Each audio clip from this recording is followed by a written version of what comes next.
สำหรับสาเหตุนะครับที่จะทำให้มีฝนเพิ่มขึ้นเป็นเพราะมวลอากาศเย็นกำลังแรงจะเคลื่อนลงมาปกคลุมประเทศไทยตอนบนทำให้ทุกภาคของประเทศจะมีฝนนะครับก็เป็นโอกาสดีที่จะสามารถรองน้ำฝนไว้ใช้เพื่อการอุปโภคบริโภครวมถึงการเกษตรได้นะครับสำหรับวันนี้ภาคเหนือเป็นภาคเดียวที่ไม่มีฝนและยังคงมีอากาศหนาวนะครับอุณหภูมิต่ำสุดก็อยู่ระหว่าง 10-19 องศาเซลเซียสส่วนที่บริเวณของภาคตะวันออกเฉียงเหนือวันนี้ยังคงมีฝนเหมือนเดิมนะครับกรมอุตุนิยมวิทยาคาดว่าน่าจะยังคงมีฝนได้แถวนครราชสีมาบุรีรัมย์สุรินทร์ศรีสะเกษรวมถึงอุบลราชธานีส่วนใหญ่ก็จะอยู่ทางบริเวณตอนล่างของภาคนะครับ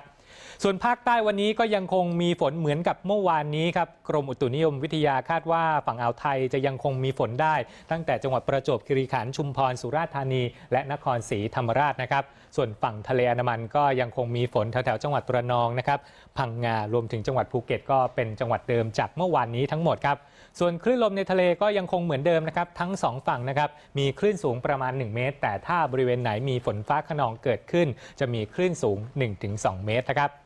มาดูกันที่ภาคกลางและภาคตะวันออกกันบ้างครับกรมอุตุนิยมวิทยาก็คาดว่าสำหรับภาคตะวันออกนะครับยังคงมีฝนได้นะครับทั้งฉะเชิงเทรานะครับชลบุรีระยองจันทบุรีรวมถึงจังหวัดตราดนะครับส่วนพื้นที่ภาคกลางยังมีฝนได้แถวพระนครศรีอยุธยาสุพรรณบุรีกาญจนบุรีราชบุรีรวมถึงกรุงเทพมหานครและปริมณฑลนะครับก็มีฝนตกได้เช่นเดียวกันซึ่งก็มีฝนตั้งแต่ช่วงเช้าที่ผ่านมาแล้วนะครับสำหรับคุณผู้ชมที่อยู่ในกรุงเทพมหานครและปริมณฑลนะครับที่ดูรายการนี้อยู่นะครับมาตรวจสอบสภาพอากาศในกรุงเทพมหานครและปริมณฑลจากเรดาร์ตรวจอากาศหนองจอกสำนักการระบายน้ำกรุงเทพมหานครกันนะครับก็พบว่าล่าสุดนั้นยังคงมีฝนนะครับทั้งที่บริเวณของพระสมุทรเจดีย์นะครับรวมถึง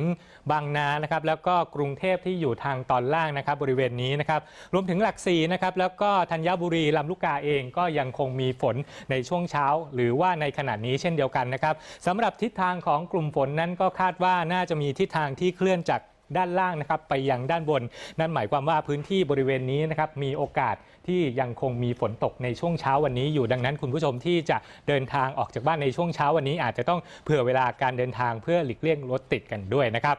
ปิดท้ายวันนี้มาดูกันที่วิธีการประหยัดน้ำประปานะครับจากการประปานครหลวงกันบ้างครับเวลาที่คุณผู้ชมอาบน้ำเชื่อว่าหลายคนนะครับไม่ใช้อ่างนะครับก็ต้องใช้ฝักบัวในการอาบน้ำนะครับทั้ง2วิธีนี้ครับมีการใช้น้ำในปริมาณที่ต่างกันนะครับการประปานครหลวงก็บอกว่าหากคุณผู้ชมนะครับอาบน้ำในอ่างจะต้องใช้น้ำถึง110ลิตรด้วยกันหรือว่าถ้าเทียบเป็นน้ำขวดก็จะต้องใช้น้ำขวดนะครับขนาดเล็กประมาณ220ขวดนะครับแต่ถ้าคุณผู้ชมใช้ฝักบัวก็จะใช้น้ำเพียง20ลิตรเท่านั้นนะครับก็เป็นวิธีการนะครับประหยัดน้ำมาฝากนะครับสำหรับคุณผู้ชมคุณพลวดีและคุณธรเดชกันนะครับสำหรับฝักบัวนะครับถ้าใช้รูที่มีขนาดเล็กนะครับยิ่งเล็กเนี่ยยิ่งประหยัดน้ำการประปานครหลวงเขาบอกมานะครับก็ช่วยการประหยัดน้ำกันได้นะครับวิธีง่ายๆ